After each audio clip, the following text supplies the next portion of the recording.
accueillir ici au Congrès des maires sur le stand Citeo. Vous êtes maire, élu local et président du syndicat de traitement et de valorisation des ordures ménagères de la Haute-Saône. Donc on est en Haute-Saône.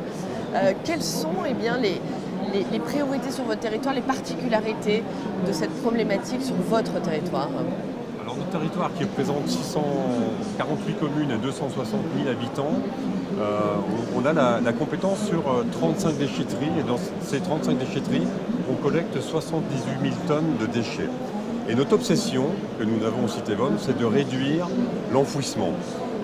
Aujourd'hui, on a une benne qui s'appelle benne encombrant qui correspond à 20 000 tonnes de déchets qui sont enfouis.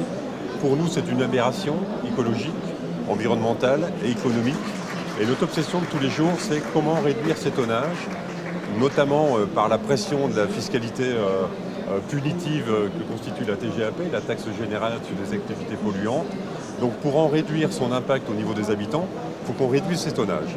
Et on a retiré des matières pour les valoriser, des matières qui allaient jusqu'alors à l'enfouissement. C'est par exemple le polystyrène et les plastiques rigides. Dans le recyclage, si je comprends bien. Et les retirer de l'enfouissement, ça veut dire les massifier quelque part et ensuite les valoriser. Le polystyrène, ce qu'on appelle le PSE, c'est 130 tonnes dans notre territoire. Alors 130 tonnes, c'est pas beaucoup. Ça représente un terrain de foot de 3 mètres de haut de polystyrène par an qui allait dans un trou recouvert de terre.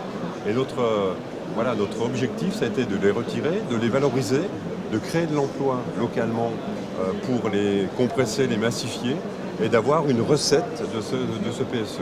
La deuxième initiative, c'est sur les plastiques rigides, les seaux, les arrosoirs, les jouets de jardin qui vont aussi dans des bennes, soit en incinération, soit à l'enfouissement.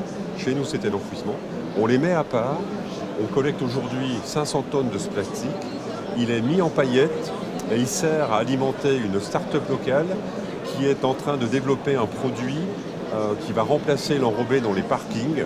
Ce sont des dalles en plastique filtrantes et qui vont se substituer au pétrole qui constitue l'enrobé. Donc on est dans l'innovation et dans la performance puisque on crée donc localement des filières courtes dans le recyclage de déchets qui jusqu'alors étaient ultimement enfouis. Oui, vous nous décrivez un système qui est particulièrement en effet vertueux. J'imagine que Citeo vous accompagne, c'est ça, dans ces projets, vous avez des partenariats. Voilà, Citeo, on est très intéressé de ce partenariat avec Citeo, notamment sur les PSE, le plastique d'emballage, le polystyrène d'emballage qui aujourd'hui est un vrai sujet, le polystyrène de calage. Et Citeo nous accompagne aussi sur toute notre activité centre de tri et recyclage des matériaux, tous les matériaux d'emballage. On a au Citevum un centre de tri d'une capacité de 30 000 tonnes. On est en extension de consigne de tri depuis 2016, donc bien avant que l'ensemble de la France y bascule ici au 1er janvier 2024.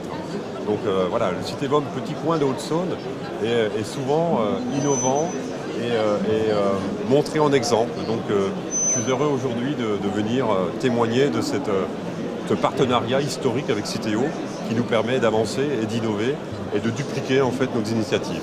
Peut-être un mot pour conclure sur, vous évoquez votre principale difficulté qui est l'enfouissement des déchets. Parmi les pistes d'avenir, parmi les projets que vous développez avec Citeo, c'est ça en fait, c'est plus de recyclage de certaines matières, de catégories, c'est aller plus loin, c'est ça que les normes, j'allais dire. Voilà, nous on est syndicat de traitement, donc on subit en fait les déchets qui sont produits. On trouve toutes les solutions pour mieux les valoriser. Par contre, la solution pour les réduire, c'est à la source.